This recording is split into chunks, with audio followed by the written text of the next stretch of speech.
Вначале мне хотелось бы несколько слов сказать о том, что Кавказ становится все больше частью более глобального региона, и это все более ощущается. Мне события этого года запомнились, конечно, в первую очередь по событиям, которые начались с Северной Африки. И, как вы знаете, сегодня будет год после революции в Тунисе. И эти события, они начались достаточно далеко от Кавказа, и казалось бы, что они должны были напрямую затрагивать. И даже косвенно влияние казалось очень относительным, когда все это развивалось. Потому что, как вы помните, все это началось именно в Северной Африке.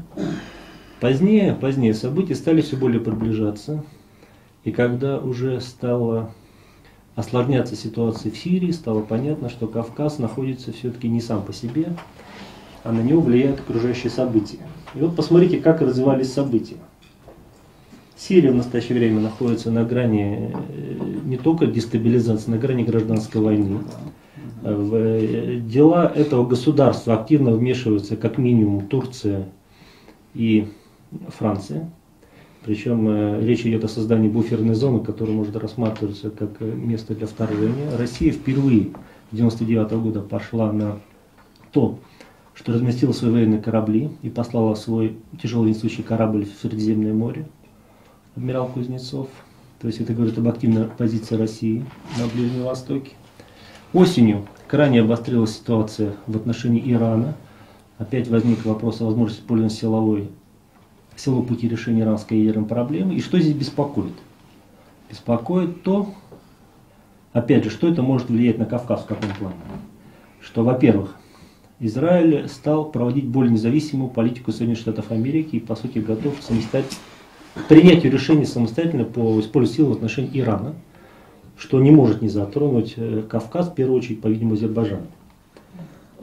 Второе, что мне очень не нравится, то, что, исходя, по-видимому, из каких-то внутриполитической ситуации в Соединенных Штатах Америки, администрация Барака Обамы стала, мне даже кажется, подталкивать Израиль к нанесению удара по Ирану.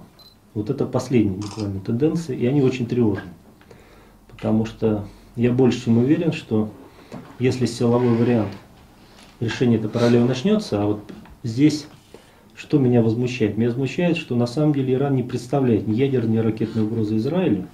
В этих условиях использование силы в отношении Ирана, оно совершенно нелогично, но оно реально. Вот ситуация такая.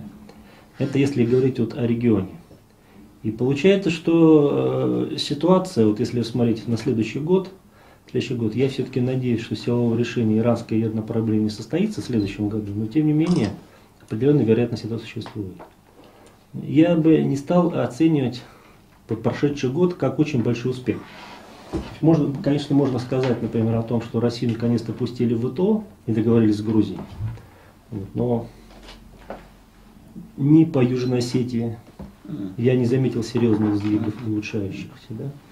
Ни, например, по Нагорному Карабаху. Даже были проблемы обострения ситуации. Война снайперов усилилась военная конфронтация. То есть мне трудно сказать, что прошлый год на Южном Кавказе был успешным.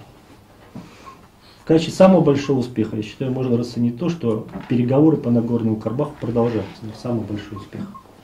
Что процесс не остановлен. И здесь вот есть такая очень интересная теория у американцев, называется теория велосипеда. То есть если на велосипеде ехать, то с него упадешь. Вот в отношении к Нагорному Карабаху можно так говорить, что если мы не будем заниматься этой проблемой, если не будут продолжаться переговоры, то это может привести к военной конфронтации. Если исходить об успешности российской политики, то, наверное, тоже трудно говорить о том, что Россия каких-то успехов серьезных достигла, потому что прорывов, по сути, нигде не произошло. В то же время ситуацию, по-видимому, не надо драматизировать. И я считаю, что вот это состояние так называемого неустойчивого равновесия, оно может создать очень серьезные проблемы. И здесь крайне важна активная позиция России на Южном Кавказе.